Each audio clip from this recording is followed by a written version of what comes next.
Contracts for difference, or CFDs, are used by investors like you to trade on the financial markets, magnifying your buying power. You can use CFDs to buy and sell shares, commodities, indices, and currencies. So let's look at some examples of how you can use CFDs to buy shares. Using CFDs is similar to buying conventional shares. The main differences are that you can use leverage, go short, and avoid stamp duty. Let's assume you want to buy £10,000 worth of Barclays shares using a CFD. In this example, to gain exposure to £10,000 worth of Barclays shares, you part with only £1,000. This means that Barclays is available on a 10% margin.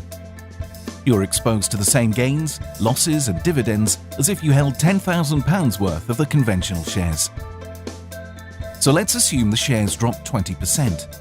This means that you would lose your original £1,000 and need to settle a further £1,000, bringing the total loss to £2,000. Exactly the same loss that you would incur had you invested £10,000 in conventional shares. Conversely, let's assume the shares rise 20%. This means that you make a profit of £2,000 from an initial investment of £1,000. So on closing the trade out for a profit, you'll have your initial investment of £1,000 plus your profit of £2,000.